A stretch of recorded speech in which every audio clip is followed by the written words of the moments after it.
morning, good afternoon, and good evening to you, wherever and whenever you are joining us. Welcome to our latest edition of What Caught My Eye, or WCME Sports. As always, I'm your host, the coach Nick Vesci, joined by the boy Stephen Vesci. What up? And Loudoun County High School 2010 biggest flirt and Frog Prince himself, Mr. Stephen Comlow. Thank you for that introduction, Nick. Hello. I couldn't resist.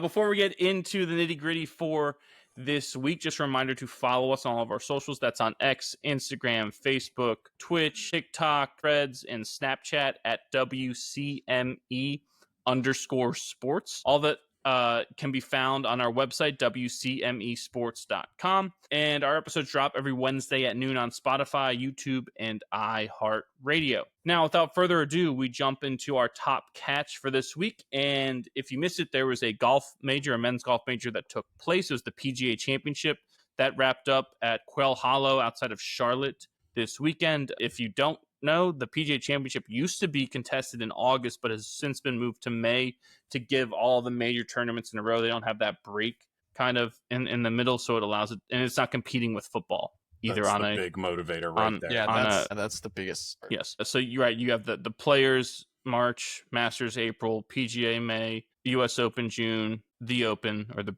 formerly British Open, in July, and then FedEx. Yeah. Right.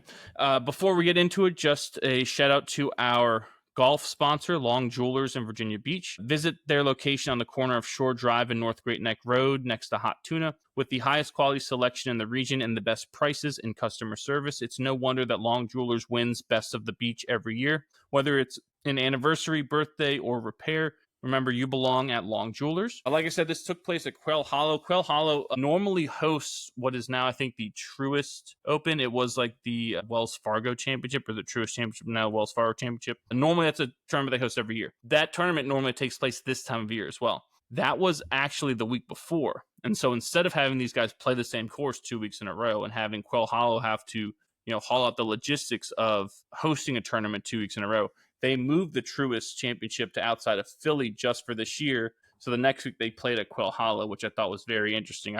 Part of me would love to see these guys play it twice to be like, how do these guys adjust after a full week, right? But other part of it is like, that might ruin some of it.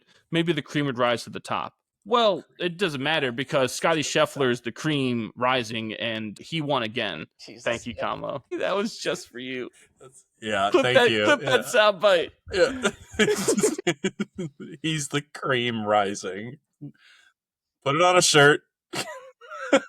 If you missed it, Scotty won his third career major. He ran away from the field in the back nine. Well, ran away from the field starting on Saturday, and then he closed the gap. Rahm was tied with him about midway through the final round, but then Rahm fell off, and Scotty took off, and he wound up winning by 5 strokes at 11 under. It's his third career major, as he has 2 Masters victories before this. Scotty's the second player ever to win his first 3 majors by 3 strokes or more. The other is Seve Ballesteros. And Rahm, the aforementioned John Rahm, who is still one of the best players in the world, boy, he had him there.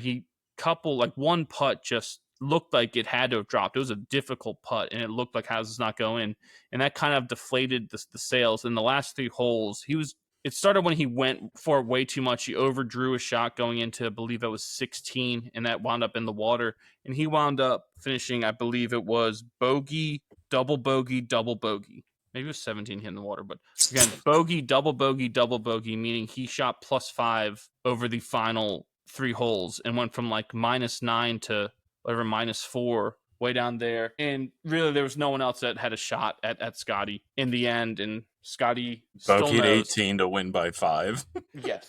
Yeah, so he left the door open in the middle there. So I said it after the Players, right? When Rory forced a playoff when Rory went into a playoff with JJ Spawn, I said that this was a clear indication of why Scotty is world number 1 and deserves the titles, because we've never seen Scotty give back a lead like that, right? And I mean, Scotty's doing what Scotty's doing, right? I think after I saw him eagle 14 on Saturday, I was like, yeah, this is over. Like, Scotty's going to run away with this thing.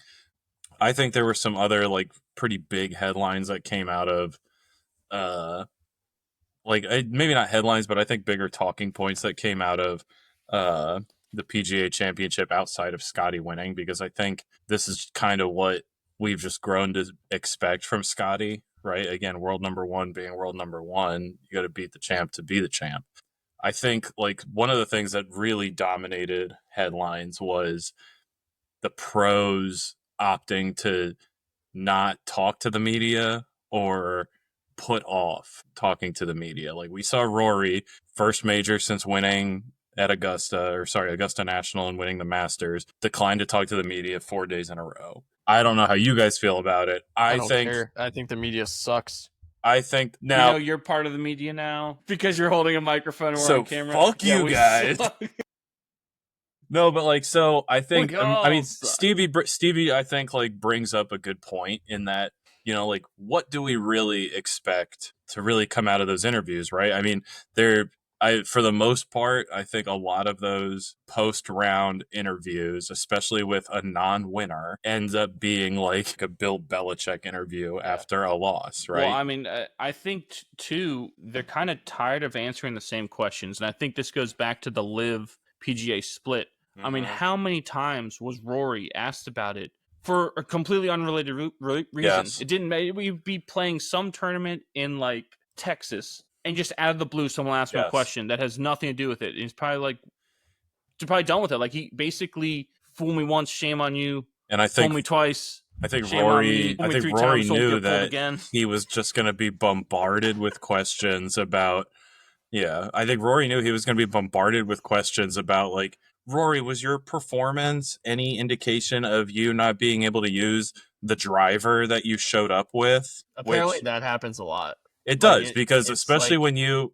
It's just like wear and tear where the metal sometimes the face of the driver doesn't pass. I think it's a CT creep scan or something like that, or a CT creep test. And essentially it measures the wear and tear and the thickness of the face of the driver. And obviously someone who drives the ball with as much velocity and force as Rory McIlroy, like, yes, he's going to wear down the face of that club. It's also the way those things are built, right? An iron, the way it's built, should theoretically last forever. But drivers and woods don't, especially drivers. Carbon fiber.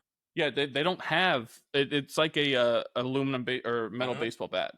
Yeah, and metal baseball bats have essentially an expiration date. There's only so many, and like a lot of these bats, they know X number of swings, and this bat is essentially done. It doesn't matter if it's a crack, the bat's done. And it's the same thing with drivers. And so you're right, this happens all the time. I think Rory was more pissed off that it became public. Yeah, right, because it's not supposed to. It's supposed to be confidential. Because the big thing about that, though, is that I think it was so well known because Rory's driver has kind of had its own like live stream pretty much, because it's last year's tailor-made model. It's the QI 10, and when the QI 35 came out, he played with it. I want to say he played with it at the Players and said, no, this is awful. And I think I brought it up on the show. He paid for like an $1,100 Uber to have his last year's model driver brought to him at Sawgrass. So he's been using more or less the same driver for pretty much until it fell apart, right? Use it till you can't anymore. And so now I think he's inevitably going to be forced to use this year's model that he hasn't really found a rhythm with. But I mean, I'm sure he'll get a different one that he... Scotty had to use his backup because his original one failed. Wasn't conforming to whatever the standards were. Yeah, like it's not. It shouldn't be. I think that's why Rory's pissed off, because the way they wanted to make it out to people who don't know what's happening is that Rory was cheating and got caught. It's such a clickbaity thing, because and now we wonder why he decided not to talk to the media.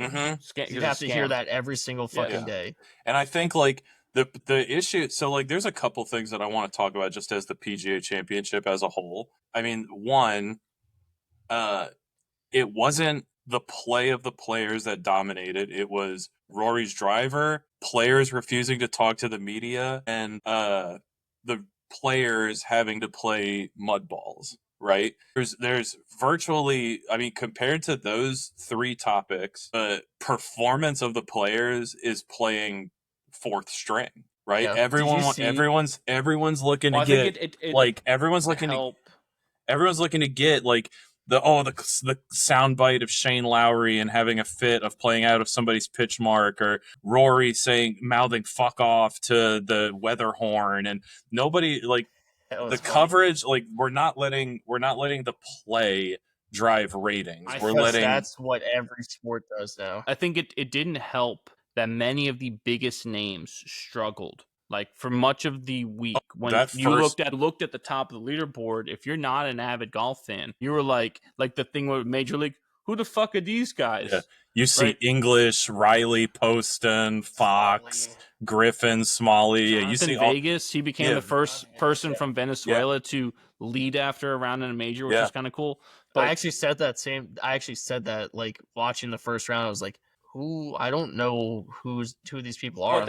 When coverage picked up at noon on Thursday, you turn it on. Oh, yes, the second major of the year is finally here, and you kick it on. Who the fuck are these guys? But to the casual, that's what the casual observer would say.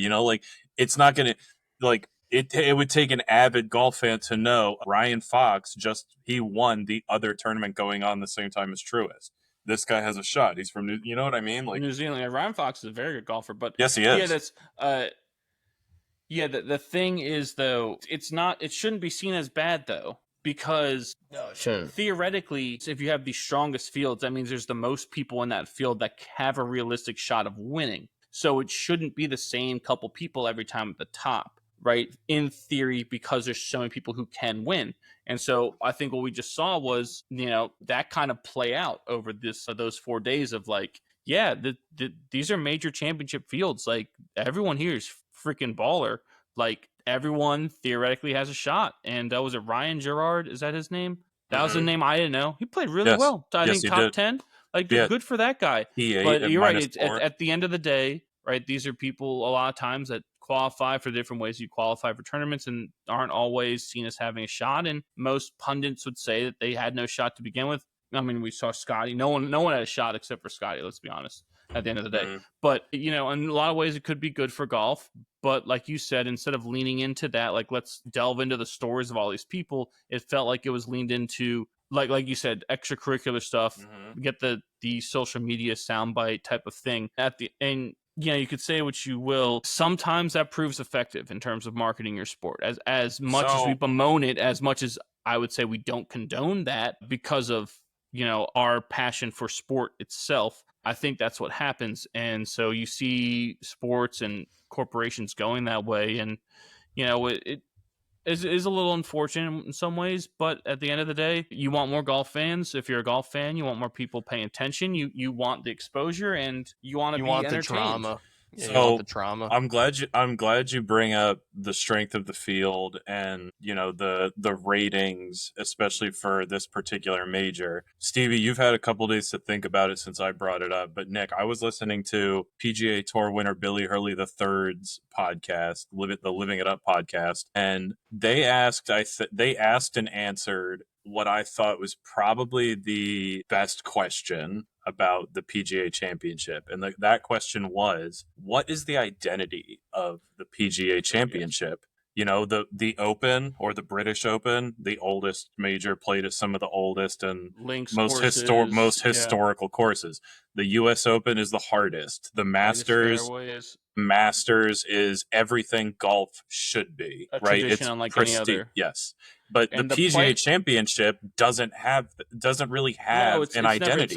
It's always been kind of like the evil stepchild of the majors. It's why it was in August, right at the end. It's why its big tagline is the largest trophy in sports or whatever, with the Wanamaker Trophy. Awful. But you're right. It's not. I would say it's not looked at as nearly as prestigious as winning the Players. No, it's PGA Championship. And that has that identity with that trophy, like the home of golf, right? The Players Championship. The PGA Championship doesn't have that. The thing that it has, it's got the trophy, and it has the club pros that get to play in it. Those are the things that it draws. And I think what happens sometimes with the PGA Championship is its field is a little It's huge. Thinned out because it's the so biggest big because you field have of all all the those club majors. pros, and so you have that opportunity for like a Michael Block, who in 2023 had that amazing run, finished tied for 15th at +1, made that ace while playing with Rory in the final round. Like, you have that ability to have that story, but other than that, right? Normally, this is kind of, if you look at winners of the PGA Championship, this is where the major you get a random person winning, like a Jason Duffner. Vijay Singh winning it twice. VJ's a Hall of Fame golfer. Don't throw it. VJ He has three man. majors, and 2 of them were PGA championships. I don't care. care. I think so. I think like Keegan Bradley is a great player, but this is his one major he won a long time ago. Jimmy Walker, I think, random. This is the one. Rich Beam, that's random. Scotch, This is right? where you Jimmy Walker. That's a Scotch. And you used to say Dynamite. Blue Label. This is the major you get the random winners. So that's kind of where the identity is, which is an ambiguous identity, right? That's like throwing stuff. For me, I think board. the identity is the biggest field of all the majors. It's like usually like anywhere from like 110 to 120 golfers, which Stevie, you said on Saturday when we were golfing that's not really necessarily a good thing. And I think the other identity, which can be skewed negatively, is it's played at courses that aren't hard enough for a U.S. Open. Like how many times? Hollow looked tough. If you look at those scores, those were, one person double digits. Well, and it was really, really wet in the fairways to start, but the greens were really, really slick. There's extra stuff there that's contributing to the scores. And it was windy. But I think there's when courses are applying or being vetted to host golf tournaments and golf majors, ordinarily if a course doesn't get like a US Open, typically the membership is a little pissed off about it because like we think our course should be a US Open, but like should you be honored to host a PGA Championship, or do you feel within your right to be upset that you're hosting a PGA because you couldn't get a US Open? Is that what you're saying? Correct. Which I think you're right in that. That's I mean, we saw it with Valhalla, like Nathan, which is why Starter Bursack, who hosts our WCME golf podcast, said last year about Valhalla that probably will never host another major because it's just not a major championship quality course, and that was the PGA last year. So yeah, I think in some ways you're right, and I think that's also why it's seen as like the lowest of the majors, because it has that. I mean, that's probably what it is, to be honest with you. That's probably what happens on some level, is that these are the courses left that didn't get picked by the US Open, and that's just the nature of it when you think about, because the other 2 majors, the Masters is always going to be at Augusta National, right? And the Open will always be in the UK. Right. Yes. So those are always set. So the other 2 majors take place in the US. So you have your pick up all the rest of the US courses, and the US Open, like you said, is billed as the toughest test in golf. So they're going to go out and find what they think is the toughest courses that you can play that can host things. And then you're right, the PGA is kind of left with, playing second fiddle. We got to find something, right? Because they already picked Bethpage or whatever for the US Open, right? Or whatever, name another US Open course. Oakmont, Pinehurst, right? Those are all classic U.S. Open courses. Yeah. Pebble Beach, right? U.S. Open course, right? So, and I think what also happens too is the U.S. Open. I may not be completely accurate on this, but I believe they have kind of a rotation the same way the British Open does. So you get in that rotation. If you're not in that rotation, the PGA, is going to pick you up. And I don't think the PGA has a rotation. I think they are. It's very random. Yeah, and so. Yeah, I mean, they're all, honestly, that kind of answers your question about the identity. It is kind of like the leftovers, right? And yes. that could be seen as negative or could be seen as great, right? You get to see courses played that you're not going to see before, and any of these other tournaments, right? You get to see players that you may not see before, right? And that could be a great thing if you lean into it. So just to kind of like wrap this up, so they have several courses scheduled from 2026 through 2031, and then they have one scheduled in 2034 with nothing between 34 and 31. Next year it's going to be at Aroni Mink Golf Club in Newton Square, Pennsylvania. 27 it'll be at PGA Frisco Fields Ranch in Frisco, Texas. 28 they have the Olympic Clubs Lake Course in San Fran. Yeah, that hosted a US Open. Ryder Cup. Oh, did it? I believe that's where Colin Morikawa won the U.S. Open when he hit that drive on, I want to say it was 16 when he drove the green in 2020. I thought that was at a TaylorMade golfer. I could be wrong. Then they're going to Baltusrol Golf Club in New Jersey, Springfield, New Jersey. Yeah, the women played a major there. Mark your calendar. Mark your calendar. 2030 Congressional in Bethesda. They've hosted a President's Cup. I've seen that there. And then 2031, get your swim trunks ready. We're going to the Ocean Course at Kiowa in South Carolina. So and then Phil won. And then 34, they're back at PGA Frisco in Frisco, Texas. So you can see that they're just all over the place with no sign of a rotation anywhere. Whereas, like, I would bet if I looked up future U.S. Open courses. But again, you know, we make it sound like this is a bad thing, and in a lot of ways, it's a good thing because you're getting exposure to different areas, different courses, different fan bases, and we don't know, especially of a course that might be an unknown. This is 100% a rotation. Yeah, if you're at a course that's an unknown, you could have these guys show up and win. They have it scheduled out to 2051. That's how rotational it is. That's funny. No need to go through the rotation. No, I'm not going to. But, it would be repetitive. Just to wrap things up here, Scotty Scheffler wins big again. Shocker. He's the number one player in the world. He's doing things now where they say he's the first player to do this since Tiger Woods, or the only other two people to do this are Jack Nicklaus and Tiger Woods, right? So he's on the level of those guys. And that, again, that's not like projecting on him. These are just facts. Like looking at what he's done, winning these tournaments the way he's won them, he is close to being on the level of, he's in the conversations with those Jack Nicklaus's, Tiger Woods. Another thing that is very Tiger-like you brought up, Kamlo, he's not surrendering leads. You don't see Tiger never would surrender a lead. I don't even know if he did it once. Like, let's be honest. It may never have happened. That's how ridiculous Tiger was. But Scotty's not doing that either. He entered the final round with the lead, and they was not going to give it up. Even when Rahm, capitalized, him tied at 9 under, and Scotty kind of faltered. Excuse me. Scotty still wasn't going to give it up, right? Everyone else faltered but him, and that was very Tiger-esque that you got, like, the Tiger kind of pressure, it almost felt like. But yeah, just kind of interesting things. Again, before we move on, because the next major will be Father's Day weekend, the U.S. Open. That's when it is every year. Where is it this year, Kamlo? Since I assume you're looking at the list. Oakmont, up in Pennsylvania. Where is it going to be next year? After Oakmont, I believe it swings out to Pebble. Let me pull it back up. Pebble Beach. Gary Woodland won there last time. No, sorry. Next year it's Shinnecock in New York, and then Pebble in 27. What did you just say? Yeah, so we're going to be seeing some thick rough and church pew bunkers come June 12th. Yeah. I can't wait. I love Oakmont. And for those of you that are into simulators, X Golf has Oakmont on the simulator. Thank you. X Golf, if you're listening, that was a plug for our many, many fans out there who... Paige Sporanic, Serena Williams, Max Homa. What caught my eye? Just that clip. We'll just post that clip of you saying all those names, and that's just we'll post on our TikTok. Real talk, they might want to drop Max Homa.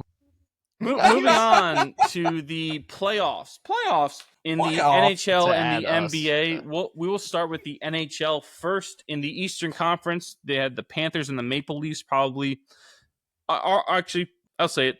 Of both sports, the best series that went down was the Panthers-Maple Leafs series. Toronto scored 2 third-period goals to beat Florida 2-0 on Friday and force a Game 7 back home in Toronto. But in Game 7 on Sunday night, the Panthers just trounced the Maple Leafs, I believe, to the tune of 6-1.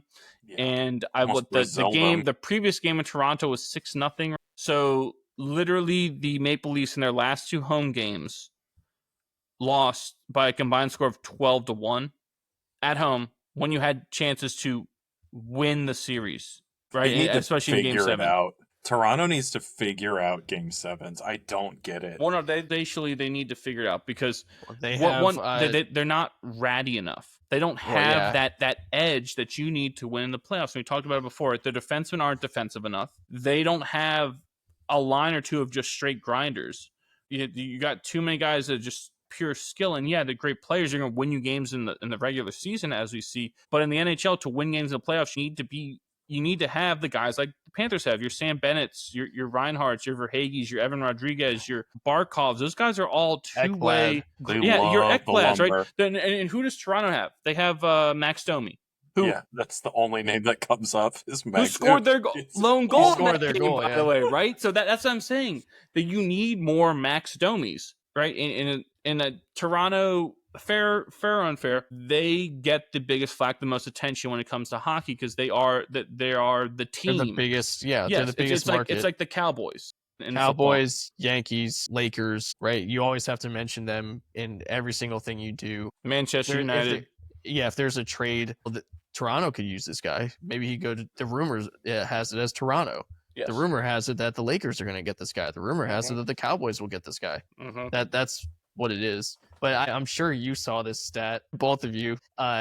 Toronto the Buffalo Sabres have more playoff series wins than Toronto has since 2000, and Buffalo hasn't made the playoffs in 14 years. Yeah. That's just it's like I said, Toronto, part of it is the pressure, right? The thing about how abysmal the Cowboys really have been when you break things down with the Cowboys, right? And it's the last time that they... Chuck said it about the pressure. Yeah. He's like, I feel bad for them. They have to deal with the circus that's around them. Yes. He's like, it's almost impossible for them. He's like, we don't deal with that in Florida when we play hockey. Yeah. They just need to clean house and start over. I agree, and you got congratulations. You got a series win this year. Wow, is it good enough? No, right? We need to start over. We need new eyes on this. I mean, and I think part of the reason the hesitancy to do that is it's optically it's bad, but B, you worry okay, does this mean we're gonna waste a year of Austin Matthews? Well, I mean, just wasting a year in general when you're Toronto, there's no such thing. The Cowboys can't say, we're just gonna rebuild this year. We're gonna waste a year. You can't do that. You can't do that as Manchester United. You can't do that as these teams who are the brand for whatever reason, good, bad, or indifferent in their league. Yeah, I think Toronto needs a change of identity. Is like you said, it's really what they need. And I don't necessarily think that means starting from scratch or cleaning house. I think what it might mean is new leadership in terms of general management and acquisitions. I think it needs new leadership behind the bench, like a Barry Trotz type of person or Tortorella type of person. Yes, Craig Berube, I believe, is who is there now, who won the Stanley Cup with the Blues, put them on that run. But outside of that run, really, he doesn't have the pedigree of doing these things. There's a reason he's still not their coach, and that was only 2019 that they won that, right? So I think you need to change your identity there, and you need to be harder, right? If you're going to be the Lakers of your sport, if you're going to be the Yankees of your sport, or the who have the Manchester United of your sport, whatever, you need to have the wins and the titles to do it. They don't even have the most titles of anyone in history, right? That belongs to the Canadiens. Yeah, but the issue is that I think that just because it's Toronto that they get this crown, and I think realistically and going off of the history of Toronto, they are going to use that first round series win as hard copium. They are going to use that to cope. Oh, well, we vanquished our demons. We got past the first round. Look at us. We're not who they say we were, right? Suck it, everyone else. We have a series win. But it's not good enough. It's not good enough. Yes. Yes, I agree with you, but you have to take your wins when you get them. You got to learn lose from the last game of the season. What's it matter? Learn from your losses when they happen, right? And if you're not doing those things, you're not progressing. So I I know clearly they have an abundance of talent. They have an abundance of resources. 100%. It comes down to finding the right guys that can handle that pressure. Because again, it's a different pressure. Find the right guys and find that right formula, which may mean that you opt for someone who's quote unquote less talented, correct, but does certain things that you need to win. That's the biggest issue is how do you're gonna bring in people that are quote unquote less talented, but do those things, right, Nick? And your fan base is going to get all upset, all mad, and you have to be able to be tough enough to tell your fan base to trust us. Just trust us, right? We're gonna this is going to work, right? We're changing up our culture. We're changing up everything. This is how we're going to do it. Because I mean, there's how many guys on the Yankees do they bring in that aren't built for New York, right? You bring in far too often, and you can smell it the second they step on the field. Randy Johnson, Sonny Gray is prime example. Like example one. I mean, how good has that guy been? He's been fantastic the rest of his career, besides being on the Yankees. What, Oakland? Right, he was Oakland. He's in the Cardinals now, doing well. The Twins, he did well. Cincinnati, I think. Right? Cincinnati did well, but just hot garbage, and like couldn't handle it. Joey Gallo couldn't handle it. Randy Johnson couldn't handle it. I mean, there's a laundry list of people, right? Ellsbury couldn't handle it, right? So there's so many people, and you're right. It's finding that who can handle being in Toronto. There's not a lot of people that can do it, and you have to find it, but you also have to find the right type of player too that fits winning in the postseason. It is funny when you go through those other teams, like you go through, like we talked about, like they're the Lakers, they're the Cowboys, they're the Yankees, but I can name the absolute like best fits, like those teams, the Derek Jeters, the Riveras, the Posadas, the Bernie Williams, right? And then you can go to the Lakers, Kobe, Shaq, Magic, Kareem, all those guys. You go through the Cowboys, Troy, Emmett, Michael Irvin, Dion. Like you had legends that like won you championships, and now you're just like now some of them are stagnant. Like the Dallas hasn't won anything in a long time, right? New York hasn't won a championship since 09. But Toronto, you look at theirs, they haven't won since '63. Like they're almost the laughing stock of that group, right? Yeah, it's so bad. It's like tenfold worse than the other teams. You still get all the media coverage, and you haven't won. Yeah, I mean, you just want to find someone in the front office and just shake them and wake them up, because it seems like they just rest on their laurels. It's almost it's legit. We spent it's legit like Keith Hernandez and Seinfeld. Like, who do these people think they are? Like, I'm Keith Hernandez.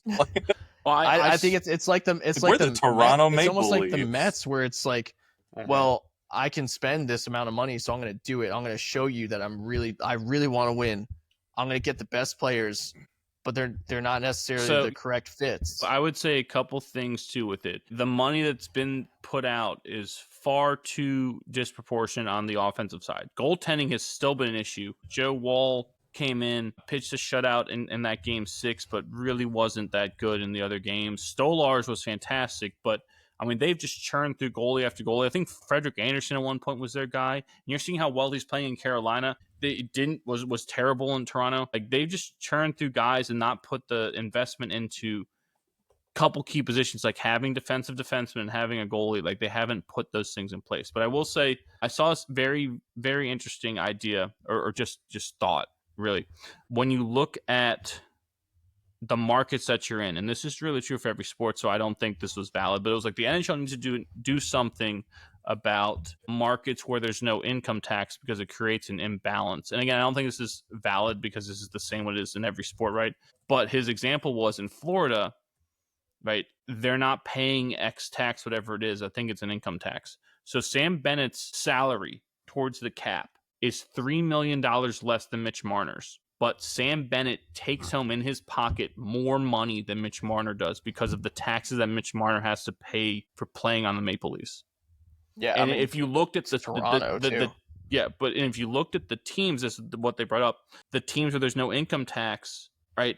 It's like the Panthers, the Nashville, Stars, Vegas, right? The Predators are being, but they haven't done well in the last couple of years. But brought up those 3 examples of, especially the Stars and the Panthers, who are still playing, because you're able to pay a guy like a Sam Bennett technically less money than you're paying a Mitch Marner, but Bennett's able to take home more money. So it's like it behooves an individual to sign with the Stars over signing with Montreal or Toronto or Ottawa. Again, I don't think that's fully valid, because all the other sports have to compete with that. All the other sports have to do it. And if that were the case, then every team in Florida and every team in Texas would win all the time, and they don't, as the Cowboys are a prime example of that, right? The Miami Marlins, right? Think about the garbage teams in those, the garbage teams in those states, right? So I don't think it's a valid thing, but it's very interesting just to think about. I think if you play, especially in a cap, it almost cap can sport. be valid if you use it correctly.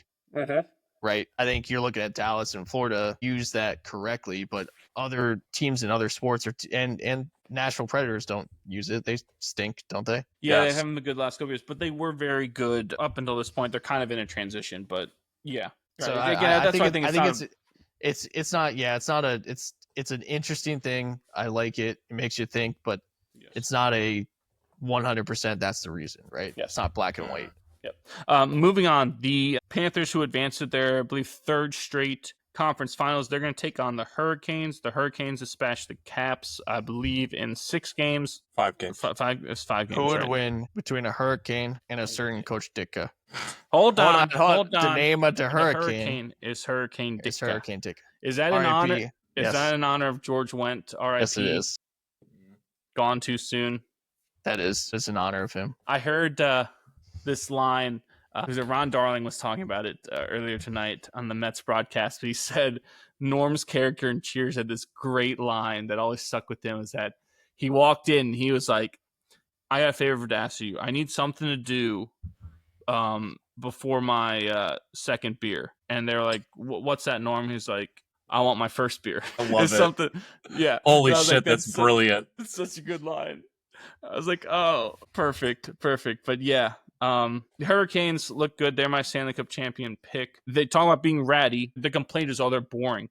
I don't give a rat's behind what boring is if boring wins, and I don't think they're boring because they're effective. What's boring about them? Especially when it comes to playoff hockey. Yes, they are not a boring team. As someone who is glued to all 5 games of that series, and I'm also a very big Rod the Bod fan. They are a fun team to watch. Oh, it's a they're great, very great similar. series. They're very similar. This is going to be just 2 teams beating the absolute shit out of each other. And that's what playoff hockey's about. That's what I'm talking about. This is our kind of playoff series, if we're being totally honest. Yes, 100%. I believe Florida's more talented. That's why I have Florida. But I also absolutely think this is like going 7, right? This is drag you down, knock you out, just fist fight constantly. Yeah. And I would actually argue, though, that the Hurricanes have the edge goaltending wise because Freddie Anderson, Steady Freddie, has been the best goalie in the playoffs. Yes. And he shut the Caps out for like 6 periods. Yeah. Playoff Bob is streaky playoff Bob. He'll go through streaks, and if he gets on a hot streak, he can win you games. Get that dude and he is a Stanley Cup champion, lest we forget. He's hot right now, by the way. Yes. This game is going on. It is currently 2-1 Florida. Hell yeah. Are we live on Twitch for the people who are live on Twitch? Yes, we are. The goal that Carolina scored looked like he kicked it in. I watched this so many times. I even actually tweeted it out or put it on X, and I was like, "Hockey folks, can you help me out?" Every person that responded said it looked like a clear kick. I don't understand it. So the one thing I've noticed, and again, I didn't see it. When you see it, I think it's a clear their kicking motion has to, the way I've just seen it done in the past, forward. Yeah, like an old school toe punch kick where I wind up and I hit it with the toe. But you can redirect it with your skate because they count that redirection with the skate as you trying to redirect the puck to your stick. So even though if you watch it, it looks like you kick it because you are. But to their distinct kicking motion, from what I've observed and seen in the past, it needs to be like I'm winding up to punt it into the goal. Okay, that must be why, because it was a clear, decision by the. I don't know who scored it, but it's a clear decision by him to move his skate like that and slide it and score that way. It was clearly done like that. And Paul Maurice's reaction was like, I don't get it.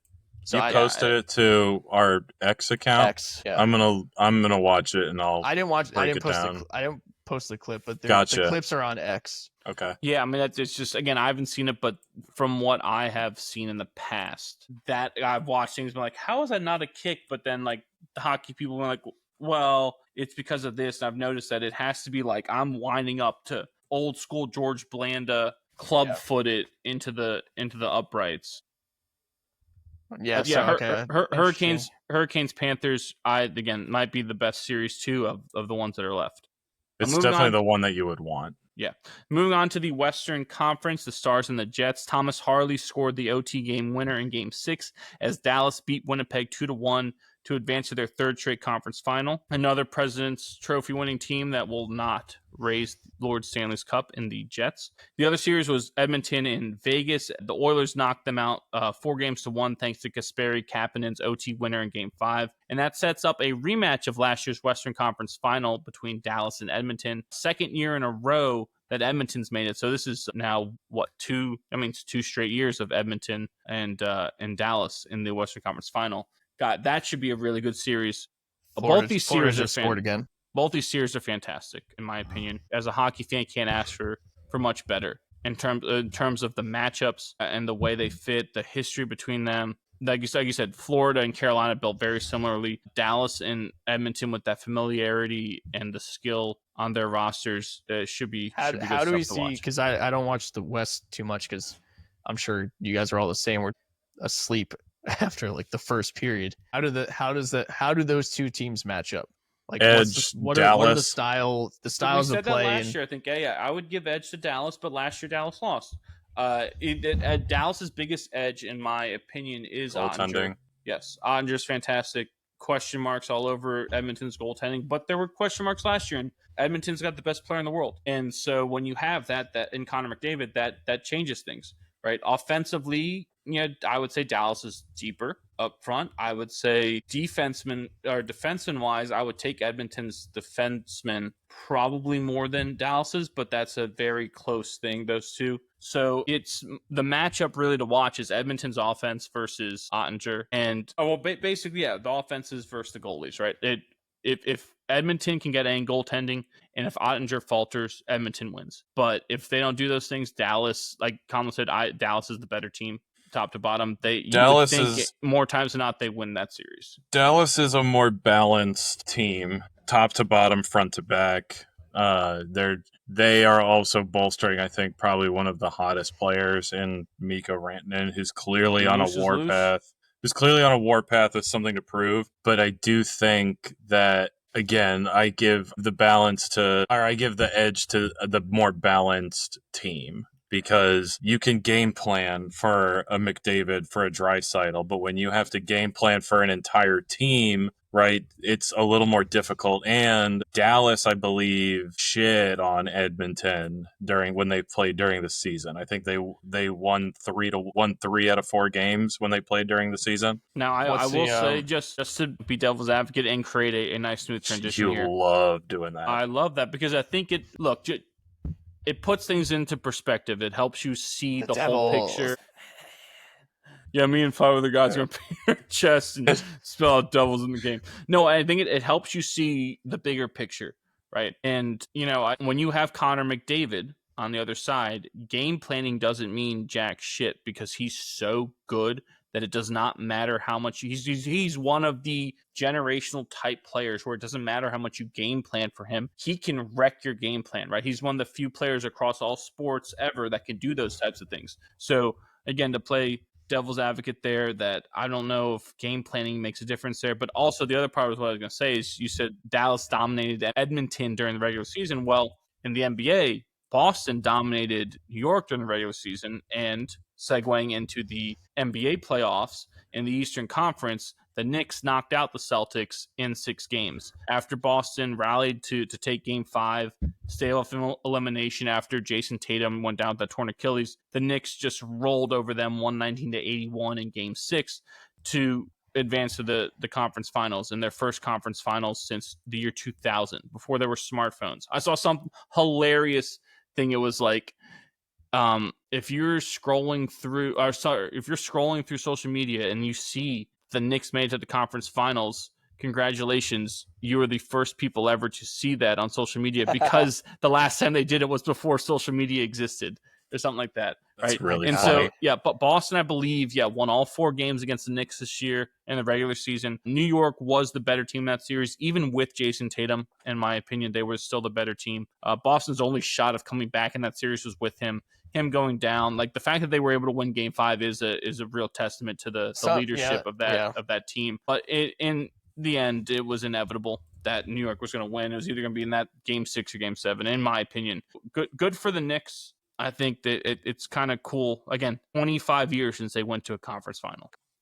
It is. That drought could rent a car. Jesus Christ. Right? I mean, we're talking Allen Houston was probably still on that team, with Latrell Sprewell on that team. Like, God, it's so long ago. I don't even know. How many? Yeah, Kamala, can you look up that roster, that 2000 Knicks roster? Sure. I want to see how many players Nick can name from that roster, if any.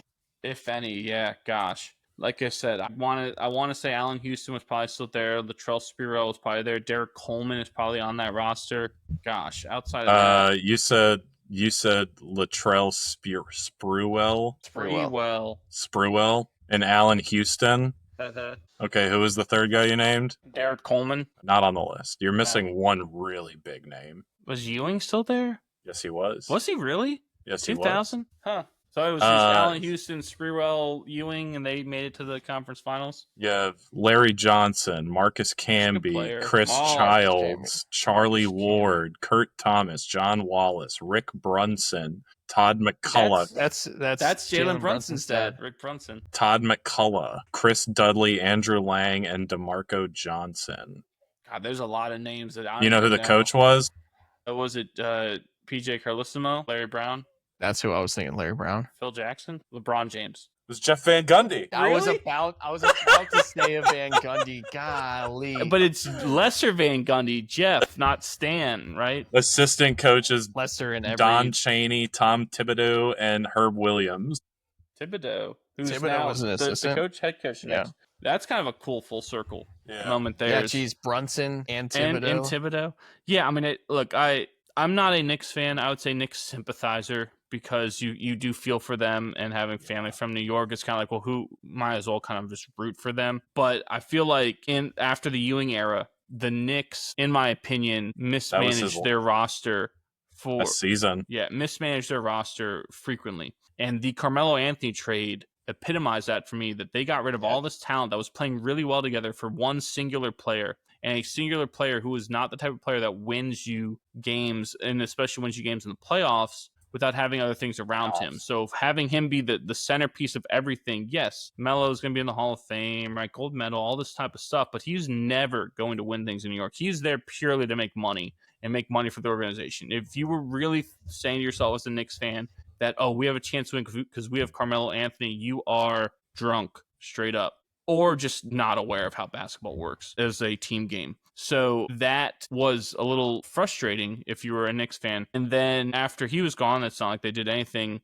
great in that stead. But then the moves they made, getting Thibodeau and getting, again, we talked about the Villanova guys that know how to win. Your Brunsons, Mikal Bridges, DiVincenzo, who they got rid of, but still falls under that. Arcidiacono was on the team at one time. Like, you got guys who... Arcidiacono. God, there's a name. Josh Hart's a phenomenal player, right? These are like ultimate glue guy. Yes, you had these guys who don't stand out stats wise in anything but like hustle stats, right? Or physical stats, right? But you have winners there, and you have a coach who, for all intents and purposes, pushes his players, and guys willing to buy into that, guys willing to put the work in. That's counter to what you see teams being built around the league.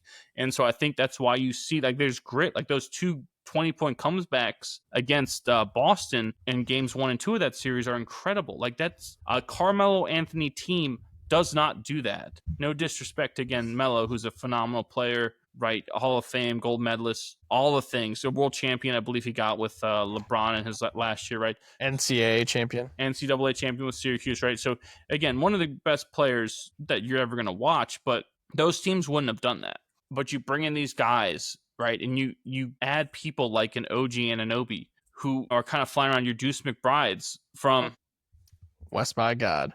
Those guys do those little things that don't show up on stat sheets that allow you to win.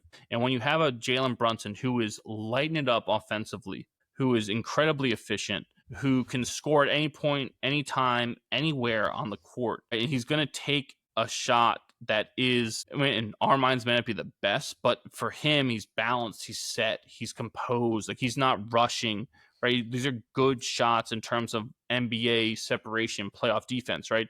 So you got those things going, And it's nice to see. It's refreshing from a Knicks organizational standpoint to see this after all those years of like dysfunction, really. But the Knicks, you said that they made their first conference final since 2000. They'll be taking on the Indiana Pacers. They just incredibly impressive, maybe the most impressive team in the NBA playoffs so far, because they just stomped Cleveland, who for most of the year was the best team in the NBA until OKC overtook them for best record at the end.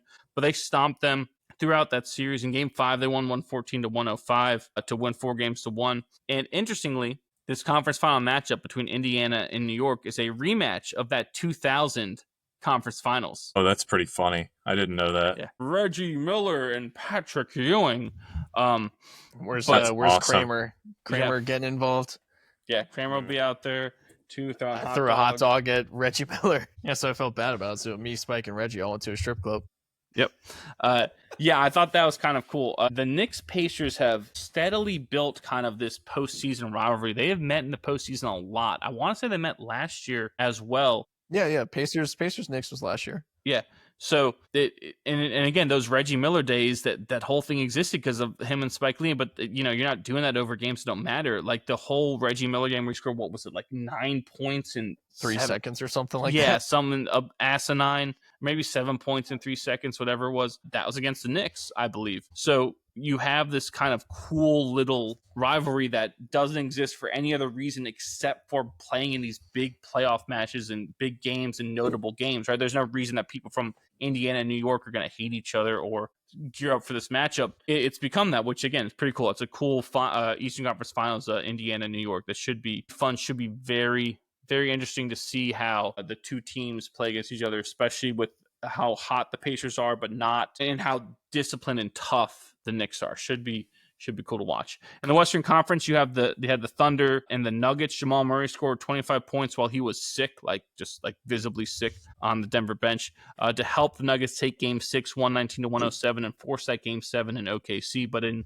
Game 7, the Thunder stomped Denver 125-93 to advance to their second ever conference finals since they moved to Oklahoma City, because remember they were the Seattle Supersonics before that, so all those Sonics records carried with them to OKC, which is interesting. By the way, do you ever think about that move? That seems like such a crazy market move to go from Seattle to Oklahoma City. I think. Have you guys seen that clip of the? Have you guys seen that clip of the Seattle mayor trolling its citizens? Oh my gosh, I saw this a couple weeks ago, and I meant to bring it up, but it was such a fleeting reel on Instagram. The mayor was giving up to give some sort of speech, and no one really knew what it was about. He stood at the podium, and he goes, "All right, guys, let's talk." And he pulls out a basketball. And everyone goes crazy. And he goes, "I'm just kidding, but could you imagine?" Are you sure that's real? I swear, Nick, I swear to God. I'm going to see if I can find it.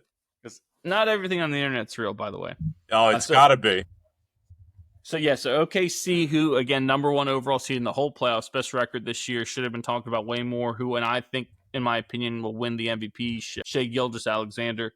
They advanced to the Western Conference Finals, where they will take on the Minnesota Timberwolves, who took down a Stephen Curry-less Warriors team 121-110 in Game 5 to advance to their second straight conference finals, which is cool. Again, very interesting matchups there. The East and in the West, where you have SGA versus Anthony Edwards, right? Two of the best young names in the sport, and two of the best overall teams, really. Minnesota, we talked about last year, still for the most part a lot of the same roster. Yes, Karl Anthony Towns goes to New York, helps them so much. Randall and DiVincenzo coming over.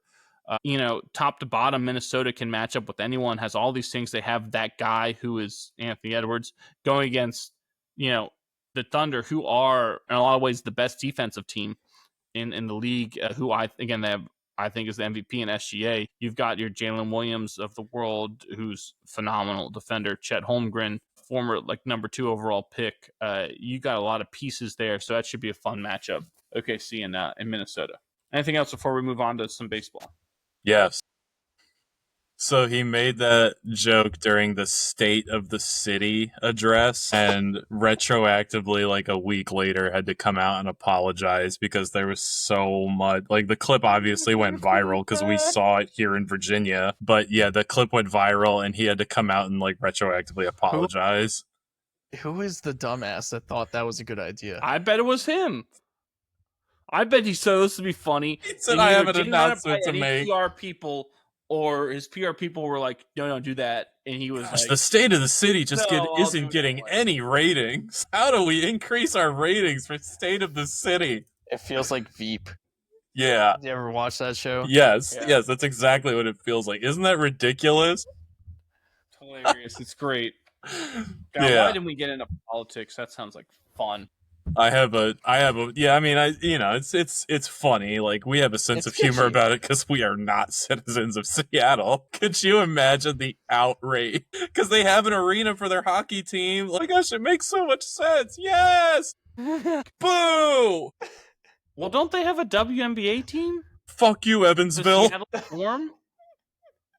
Yes. Yeah. So it's so funny. I'm sorry. So that's going to bring us to our baseball segment, brought to you as always by Bobo's Fine Chicken in Virginia Beach. Visit them on Shore Drive near Chicks Beach for breakfast, lunch, and dinner Monday through Saturday. For homemade sides and locally sourced chicken, grab some on your way to the beach or a ball game.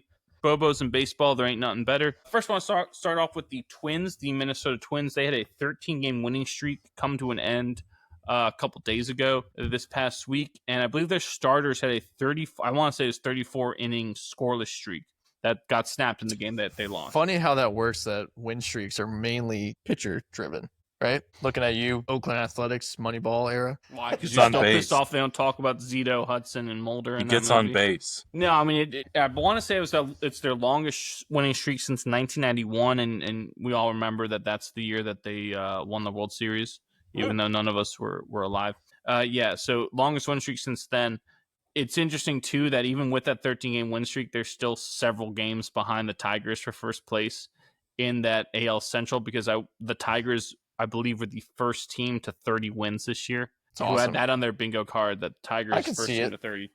Well, I guess, I mean, you're obviously LA or the Dodgers and Yankees would be up there, but Detroit, if you're paying attention to baseball at all, should have definitely been one of the 3 teams to win 30. Over like your Braves and your Mets. Yes. And your Phillies. Yes. All those NL East teams, Yes. I don't buy it. Well, you know who's not getting to first is the Baltimore Orioles, because they just fired their manager, Brandon Hyde, because they suck.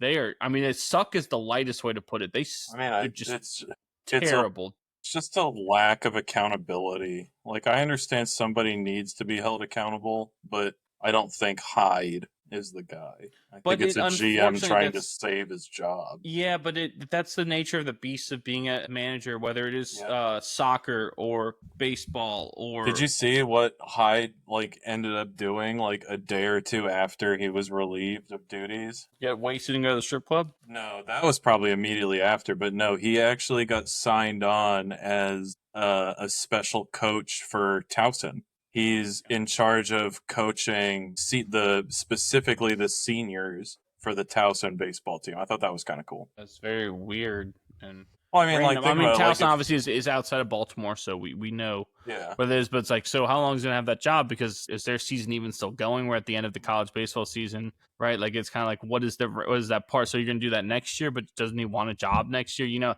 that's a very interesting. It's probably just it's a buddy just of his he knows. Feel good thing, you know? Yeah, he goes and helps out the local college. Yeah, it's playing baseball. It's a full-on rapist. But yeah, no, you're right, Kamlo, that he's being scapegoated for it. Right? It's not his fault. He's not the one playing the game. He's not the one who put the roster together. The fact that he got them to win 100 games a couple years ago is miraculous. But they're the Orioles, right? They didn't spend any money to make themselves better the last couple years. Their talent, they haven't developed it well enough. It just straight up, and those guys haven't performed. Adley Rutschman, Jackson Holiday, Gunnar Henderson, even with his great year last year, still is. Yeah, Jackson Holiday's having a good stretch here recently. He has been disappointing. No, I get what you're saying. It's not good enough. Grayson Rodriguez, not good enough. The pitching that they went out and got Corbin Burns for cents on the dollar, really. giving up Joey Ortiz basically, and that's it. And then one other player, but guys who weren't going to play, right? And that's it. And then you let him walk, and then you get rid of the Kyle Stowers and Connor He's been Norby. fantastic, by the way. Is it Norby? Is that who they got rid of? John Means is still not healthy. Like, it's just it's just embarrassing is really the best way to put it. It's just embarrassing. And you feel bad for Brandon Hyde because he was the guy who was the tip of the spear in turning that organization around, or what you thought was turning the organization around. But like, this is just confirmation that it's a front office problem. Does this feel like Washington football? Yes. Like DC football? Yes, it does. Yeah. Before the Josh Harris era. Correct. Yes. Yeah. You had to get rid of a horrible owner. It in a lot of ways it does. A lot of it is a little different because Snyder It's not was an willing to ownership spend thing. money. Right. It's not ownership now. They just got a new ownership team. But I believe Cal is on in there. flux, yeah.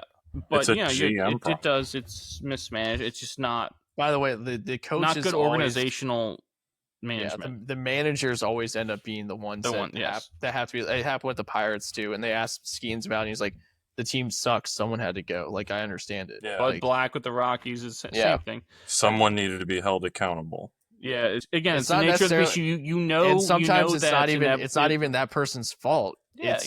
It's just you have to do something to change something up. You know that's a possibility the second you sign on for that job, regardless of what team and where you are. Moving on, the Red Sox erased a 5-0 deficit and defeated the Braves Saturday 7-6, thanks to Rafael Devers' walk-off home run in the bottom of the ninth. The Rockies won a game, shocker, while back and forth 14-12 affair Saturday in Arizona, thanks to Ezequiel Tovar's 5 hits. There was at least 1 run scored in every single inning of that game.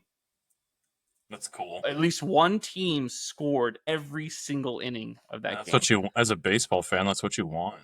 Yeah, but then people will be like, "Oh, it's not real baseball. 14-12. This is ridiculous." And it's like, what would you rather have the next game here, where both teams are held scoreless through 9.5 innings? Between the Giants and the A's Saturday, before Wilmer Flores hit the walk-off RBI single to give San Fran the 1-0 victory. What do you want to see more? So does it? It depends. Dingers. Do I have dingers? Do I have somewhere to be after the game? Right. Yeah, you're right. It's funny. Like, some people would literally say they'd rather shoot the 1-0 game. Not me. I mean, look, 2 hours and 15 minutes. No one scores until the bottom of the 10th inning. Like, give me a unless break. it's That's a perfect game. terrible. Unless it's a perfect game, I wouldn't sign up. Yeah, for like that. I don't care how good. I want the chance of pitchers catching are. a ball out in the outfield. You know what I mean? Agreed. Bring And up the then torpedo bats. After the Cubs came back to take the lead with a 4-run 6th inning Monday night in Miami, the Marlins rallied to walk off Chicago 8-7 thanks to Jesus Sanchez's 2-run triple in the 9th inning, I believe, at down to 2 outs as well. That was and it was like one of those wild dashes where they're running around and the play at the plate. It was a great finish there in Miami. Was that the game where Alan Richards was seen recording an episode for his show on Prime Reacher? Did you see that? He was in Wrigley, right? Was that? Yeah. It was in Miami. Okay, all right. Never mind. Anything else baseball-wise before we move on? Oh, give him the hot dog, baby. Schwarber. Schwarber, his 300th career home run. 300th career home run. He's been fantastic, and it's not even June yet, so could be a monster year for Schwarber.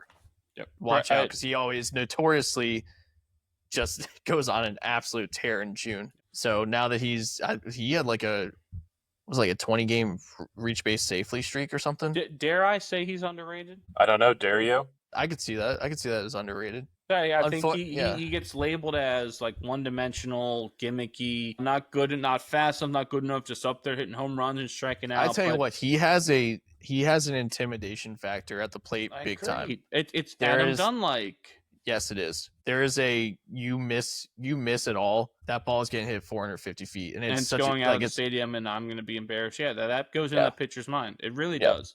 So and he's a clutch performer too. He's also a winner. Yes, he's a world champion. Every place he's gone, he's won. Yeah. Right, and that needs to mean something. It really does. Moving on, that's going to take us to our Mimosa Minute this week, brought to you as always by Maine & Co., the creators of the modern mimosa. Follow them on Instagram at Maine_Co and visit them at mainsip.com. That's MAYNSIP. com to order your modern mimosas today. Maine & Co. championing women's athletics since 2020. First, I have a couple things here. Liberty Softball, Liberty University, they upset number 1 overall seed Texas A&M to advance to these super regionals. Texas A&M is the first number 1 overall seed ever to miss these super regionals. And That's Liberty, crazy. and I want to say Lady that game Flames. that game Liberty won was like a wild, like very high scoring game, which you don't often see in softball because the pitchers are so good. They had a it's so hard to 5-run hit. 6th inning or something like that. Yeah, I mean, you don't see a lot of games that are even like 5-4. Most games, it's like 2-1, 3-2. So to see that is amazing. That's impressive. Very cool. So real quick before you move on from that game, the only question I have is why is it a home run in softball if the ball hits the scoreboard? Because that scoreboard looked like it looked like it was like a Green Monster style wall with the scoreboard built into it. You know what I mean? It depends on where all fields are different. It's not like a set thing that it hits the scoreboard in every stadium, so it's a home run. It depends on what the ground rules are at X stadium, right? Because just to bring an example, UVA's baseball stadium, the batter's eye in center field. I don't know if they've changed this, but like when I was there last game I went to, the batter's eye in center field is the center field wall.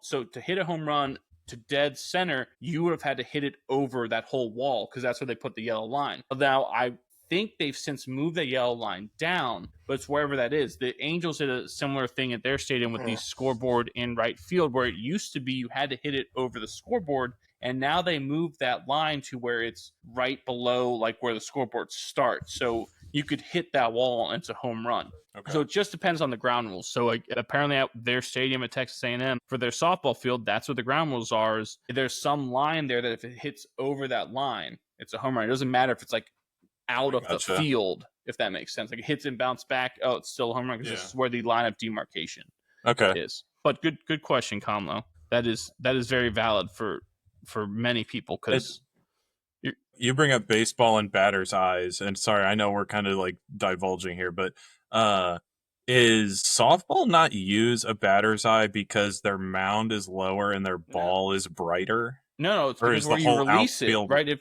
the batter's eye is there, because when I release that ball as a pitcher, my arm's up here. And so if it's up here and like the eye of the hitter is looking at this and there's stands and stuff there, they can't pick the ball up. But when I'm releasing it down here as a softball player, there's nothing in the way of that batter picking that ball up. I gotcha. No, Tessa and I were talking about that because she found her old like stat book from her senior year, and we got to talking about I was kind of ripping on our team, saying like, man, it looks like you guys were not seeing the ball well. And then that like divulged into led into a conversation about batter's eyes and whatnot. And like she was like, I don't know what that is because it's not a thing in softball. No, because it doesn't need to be. Because the ball is always it's coming out down here. Yeah, but that's also a good question. It also doesn't need to be if there's no stands out in center field either. Oh, good point. Like high school, there's no batter's eye for like our local high schools, right? Because there's no stands out in center field. But you had the fence had to be, or it was supposed like to. You couldn't see through it. it. Yeah, that was there. Yeah. That was the bat. Like you were supposed to not be able to play unless they put that mesh down because that served as the batter's eye. Yeah. So you weren't staring like into a parking lot with cars and people moving. You could still like see that right there. That was supposed to be, I think, fairly. Fairly. There we go. By the way, with our Mimosa Minute, I would much rather watch college softball than college baseball. Really? Yes.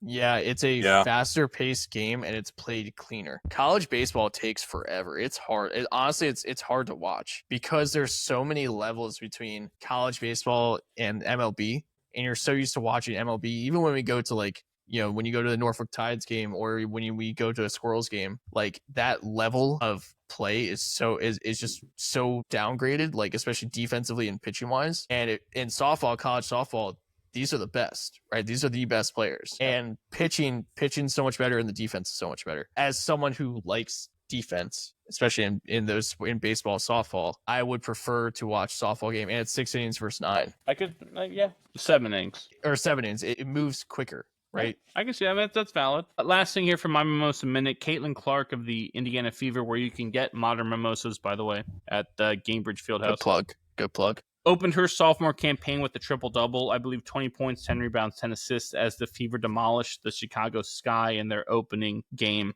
this season. Anything else Mimosa minute-wise before we move on? Oh. Nothing?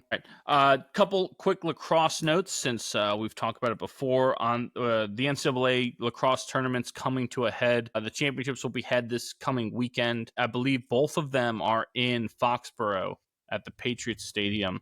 Nice. Men's and women's. So on the men's side... Chris Hogan going to be there?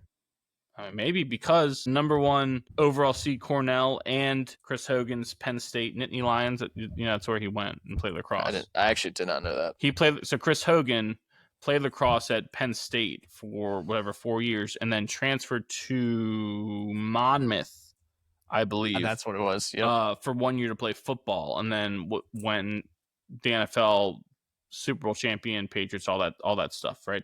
But Cornell and Penn State each came from behind to defeat Richmond and Notre Dame 13-12 and 14-12 respectively to advance to the semifinals. And then Syracuse held off Princeton 19-18, and Maryland outlasted Georgetown 9-6 to set up those semifinal matchups of Cornell versus Penn State and Syracuse versus Maryland. On the women's side, the top 4 seeds all rolled in the semis pretty handily. So you have number 1 UNC, who I believe is undefeated this year.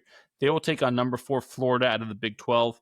And number 2 Boston College will take on number 3 Northwestern. So that you have the heavyweights. Those have been, in a lot of ways, the most consistent women's lacrosse programs for the last few years. Did Boston College win it last year? Especially BC and Northwestern. I thought BC did. That's what the game was, right? There was a comeback in that game. It was an incredible game. I forgot who won. Last year? I think BC did, because I think BC previously had gone through like a bridesmaids thing where they were like always runner-up. Like they couldn't get over the hump. They couldn't win. I believe last year they finally got it done, but don't quote me. I have to look that up. But yeah, good matchups there. That should be fun to watch for this Memorial Day weekend. Other thing here in Serie A soccer of note, we've talked about soccer here, that the other leagues in Europe, not as much drama, right? They've all been wrapped up, right? We're going into the final fixtures of the year.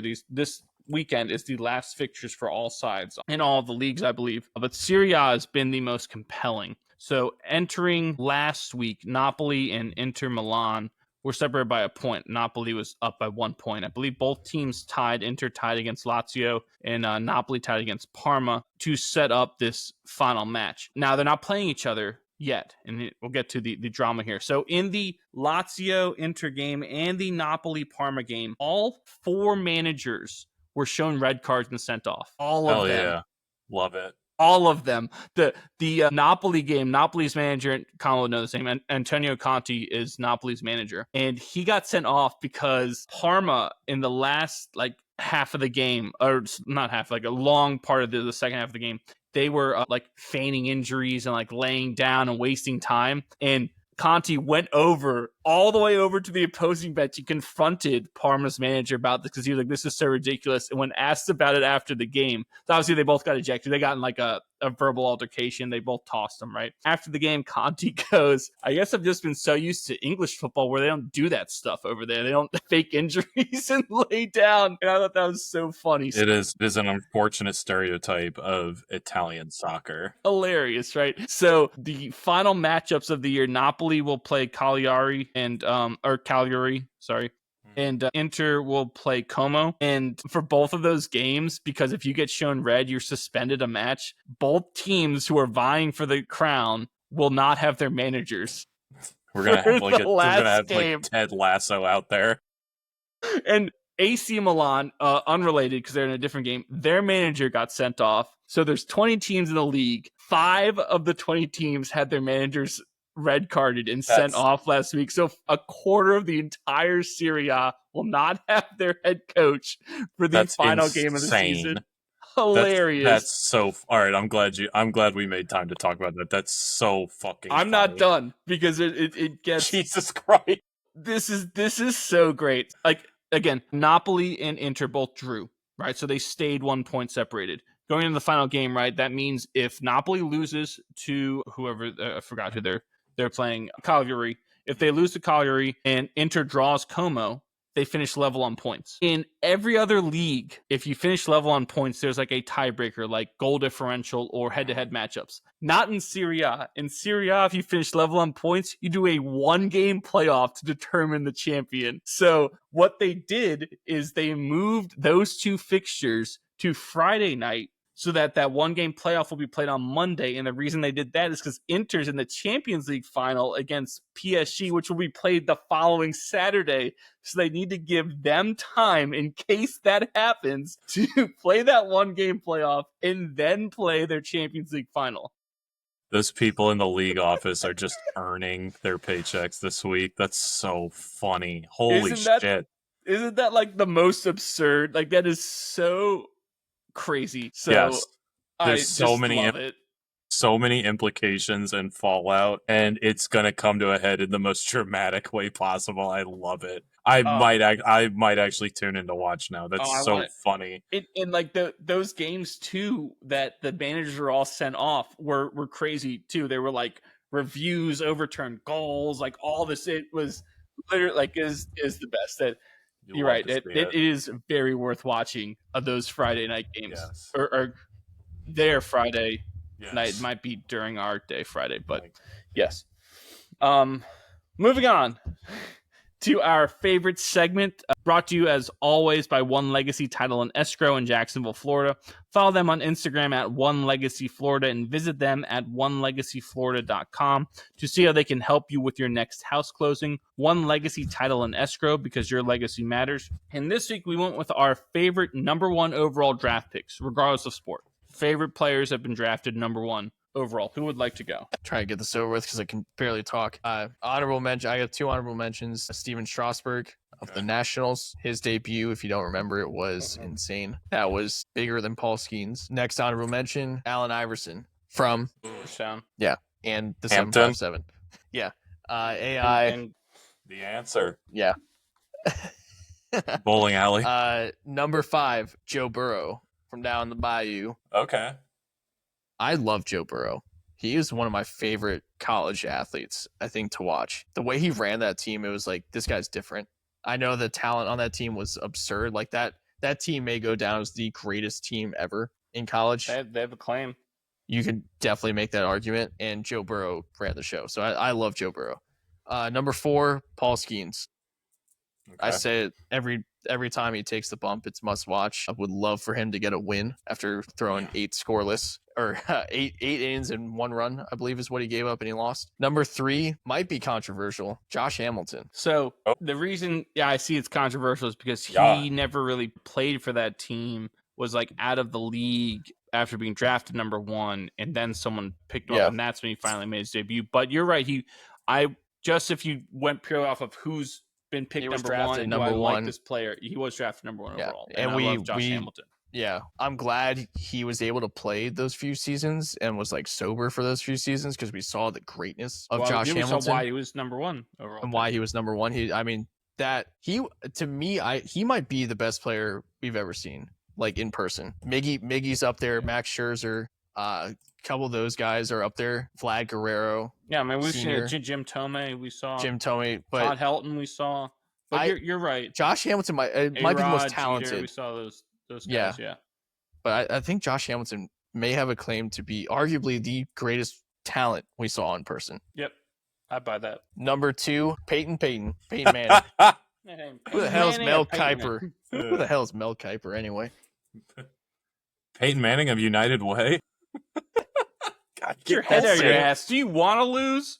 Shut the door. Did I tell you? I watched some story. He talked about that SNL skit, and he's, they're about to film it, and he's like, I don't feel right about this. He's like, first off, the footballs were hollowed out Nerf foam footballs, right? So he's not like I was pelting these kids with real footballs, but he's like, I don't want to do this, man. This looks bad. I do a lot of charity stuff, and I'm about to huck balls at kids. Like, I don't want to do it. Didn't the parents beg him to? This one parent, because I was telling the parents, this one parent stands up in front of everyone and goes, I want you to peg my kid. I want you to drill him. And he goes, okay, I'll do it then. Well, that's what we call consent. And number 1, as Marge Simpson once said, watch out for the Shaq attack. There you go. I love that. Big Diesel. Big Diesel. I need that clip, because that clip geeks me out every time. My crap shack's going to hell. Watch out for the shack attack, and then she chucks off the backboard and hits Barton. But the Big Diesel, one of the most dominant players Big in Aristotle, Big Cactus, everything. Solid. I like that. Good list. I'll go next. So one honorable mention. I went with Jack Hughes, New Jersey Devils hockey player. I picked him because his career's still very young. He was drafted in 2019, and I frankly just love watching Jack Hughes play. So, the fact that, we're talking about our favorite number 1 overall draft picks, this kind of gives me an excuse to talk about Jack Hughes. He's a fun guy to watch when he's on the ice. Number 5, I went with Sidney Crosby, drafted in 2005. Evie and I took very different approaches. He's obviously basing his picks based off of like the merit of their year leading up to the draft. I'm going back and looking at like players that I really, really like and enjoy and I will say learning about and their success of their career. Yeah, I mean these are still some of my favorite players in all sports, but I was looking to like kind of do some research on this. I was looking at the NFL draft, like that was the first one. I was like, let me look at the NFL draft. It's like I did everything since 1990. I agree. I know what you're about to say. It's tough to look at the number 1 overall picks, and it's the success rate is not there for that. It's not good, no. and the names, and honestly, the names aren't great. The NHL one is phenomenal. You've got your Lemieux, Hughes, you have Austin Matthews, McDavid, McKinnon. Well, it's also Ekblad, very, very different. Patrick Kane, there are it's way more really hits. rare that you find the way football does it of the world is the way anomaly. The way football does it is so crazy compared to the other sports. Baseball, you go through the minors. Hockey, you still get to, depending on where you're at, hockey, you still get to play your collegiate career, right? And then you have a minor league system that you can go through. Whereas football, if you're drafted in the first round and top 5, especially if you're a quarterback, you're given the keys to the kingdom and you're expected to perform right away. Well, I think part of it too, when you look at that list of number 1 overall picks for football, is there are way more positions in football than there are in any other sport. So it's how do we value? You have to take into account skill, position, and all these different things. In hockey, who's the best player? Yeah. Doesn't matter what position they play. Who's the best player? Oh, everyone knows Connor McDavid's the best player. Doesn't matter. So we'll take him, right? Same with baseball, right? Same with baseball. I mean, you do a little bit with baseball, balance pitching versus this and need. It is still same. You're right. Same with baseball for the most part. That even if you don't need a pitcher, if you're number 1, you don't take Paul Skeens, you're an idiot, right? I mean, one of the biggest ones. What was it? The 2005 draft or 2006 draft with Mario Williams and Reggie Bush. Yeah. Right. That was controversial, but it's at the end of the day, the Mario Williams pick doesn't look that bad. It doesn't look that bad. No. At all. But yeah, you go through that NFL list, and I was like, it's crazy. This guy, Tim Couch again. So, all right. So number 5, Sidney Crosby. I really don't think that man really needs any introduction. We've talked about him enough in the last couple of months. He's always found a way to kind of come up, especially in the wake of 4 Nations. We talked a lot about Sidney Crosby. We also talked a lot about my number 4 pick, which is Connor McDavid, drafted in 1st overall in 2015. It's just another guy who, again, was drafted 1st overall and outside of winning a cup has had tremendous success and notoriety. And he's frankly just a lot of fun to watch. Love him, hate him, like the Oilers, hate the Oilers. There's nothing polarizing about him. He's a fantastic player, good person, good market. I agree. I don't have anything against him. I enjoy watching Connor McDavid play. That's why he's on my list. Number 3, this one is going to come out of left field, and I feel like I'm going to take some flack from you guys for it, but I'm ready to receive it. It's not Rick DiPietro. I just showed a documentary to some of the kids I work with at work about this guy, and I feel like every time something comes on about him, I learn something new about him and find something new to appreciate about him. I'm going with Irving Magic Johnson, 1979. We watched the Larry versus Magic documentary on HBO, and the kids loved it. I thoroughly enjoyed it.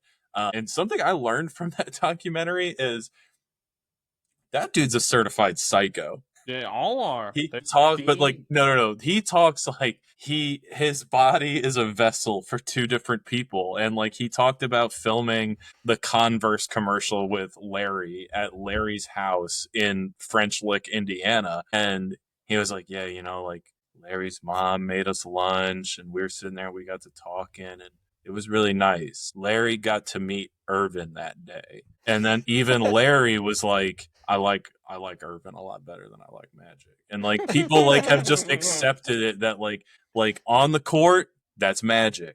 But like when you meet him in like a person to person, like we're gonna sit here talk and get to know each other, that was Irvin. And so it was really funny. Like it's psychotic, but pretty cool. Not the only one. Draymond Green is that same way, and Ndamukong Suh same way. Right? There are a lot of guys that you flip that switch and it's on. Yeah. Until I have to flip that off and go back to real life. Who names it though? But anyway, all right. So number 2, 1987. I'm going to take you back to the kid. I'm taking you back to Ken Griffey Jr. Nice. And this one jumped to the forefront because I've thoroughly enjoyed. Obviously, we all enjoy Ken Griffey Jr. and how he was as a player, right? I mean, he made it cool to wear your baseball hat backwards, but I've thoroughly. So you're just a follower now. Is that it? I've thoroughly enjoyed watching him in his retirement. Do all of these That's Ken Griffey Jr. His pastime now is he goes up to sporting events and takes pictures. I've also really enjoyed the YouTube series that him and Michael Collins have come out with. I don't know if you've seen ads for it, called The Caddy and the Kid. Oh yeah, it's a YouTube golf series. Really fun to watch. Michael Collins is good. That's what he is. Yeah, ESPN guy, former caddy, but yeah, it's fun. So I have Ken Griffey Jr. in the 2-hole, and then number 1, it shouldn't really be any surprise. And again, another one I'm fully expecting to take flack for because of how they exited the playoffs. I'm going with Alexander Ovechkin, drafted in 2004. Who? Alexander Ovechkin. Never heard of him. Not doing this. Man, shut up. Give me your list. The great 8. The record goal scorer. Ever heard of him? A marathon? What? I went to Cornell. Ever heard of it? No, I'm just going to have this spunk. So my 2 honorable mentions, I have Ed Jovanovski, who I own a Ed Jovanovski Florida Panthers jersey. Fan. I love me some Ed Jovanovski. Great player. And my second honorable mention is Bo Jackson, number 1 overall pick in the NFL. It's just one of the greatest pure athletes in the history of the world, truly. Yeah, and that's awesome. Kind of got robbed with that injury that he sustained. Yeah, because he was too athletic. Yes. Like that, it's like the most ironic injury that a lesser athlete would not have gotten injured. Yes. Like that's what just sucks about it. Yeah, but I mean, Bo Jackson produced, when you were able to watch him, he didn't disappoint. He never faltered. It was only injury driven. I also love that he said whatever Bo plays, he's also a spoken third person. Like whatever Bo plays outside of baseball is a hobby, right? And it's he played in the National Football League as an absolute terror. Yes. As a hobby. So good. And it's what I also love about it is that it shows how hard baseball is. Yes. And that you better be focused on baseball. And you can't do it. Yeah. Yeah. No, I agree. Number 5, I have Shaquille O'Neal. Like the boy said, I love Shaq. How do you not love Shaq? Just one note from him. Extremely underrated passer. Was a fantastic passer out of the post when doubled. Does not get enough credit for that because people like to focus on the negatives of him, which is just, that's how people are. But man, was he so good. He was awesome. Number 4, Tim Duncan, arguably, in my opinion, the best power forward in the history of the NBA. Able to do everything you wanted on the court out of your power forward. Able to do these things and won. Just a winner. He was out there to win, and that's what he did. I love Tim Duncan. Number 3, Peyton Manning. Like the boy said, for many people, he defined what it was to be a quarterback for a generation. I would argue that without him, we don't see the quarterback play we see now. He was more influential and more impactful than maybe any other quarterback that's ever played. And the way that he and an offense was run and structured and the play calling, everything about it, formationally, all these things, all because of Peyton, in my opinion. So number 2, Ken Griffey Jr., like Kamlo said, you talk about generational defining talent. He's the type of player that if you didn't follow baseball, you knew who he was. Like people who had no idea about it. You had a lot of people who grew up in that time. He's whatever. You ask them, name a baseball player, and he's the only one they could name. So some people, like, it's the first one that comes to mind. And again, injuries hurt. That who knows where he would be if he didn't get injured after he went to Cincinnati and all those things. But arguably one of the greatest center fielder of all time. And my number one, I actually combined two here: Strasburg and Harper. Nice. Steven Strasburg, Bryce Harper for the Nats. They're picked number one overall in back-to-back years. And the reason I combine those is because of what it meant to that organization. We grew up outside of D.C. when they didn't have a baseball team. It was the Orioles. And when they moved from Montreal to D.C., they were horrendous the same way the Expos were horrendous, right? Because you're carrying the whole franchise with you. And those two picks changed the entire trajectory of that franchise. Yes. Even if Harper wasn't on the team when they won in 2019, doesn't matter, because that made them winners. That made them competitive. That made them a legitimate team. That made people come to that organization to play. Yeah. And that didn't happen before. I mean, we saw two jerseys walking around our area after like those two picks, and it was always Strasburg and Harper. Correct. Right. So that's why I lumped them together, because of that impact that they had as number one overall picks. I'll allow it. Anything else before we move on and wrap this up? No, let's go ahead. I like those lists. Those were good lists, boys. So that'll take us to what to look for this next week, brought to you as always by VB Cookie Co. Looking for the perfect way to stand out at the next event you're hosting? Well, custom cookies are a timeless way to have everyone still buzzing even after they leave. Look no further for your cookie needs than VB Cookie Co. Follow them on Instagram at VB Cookie Co. and message them to order yours today. Whether it is a bridal shower, birthday, engagement, or baby shower, their team will work with you to make all your cookie dreams come true. VB Cookie Co.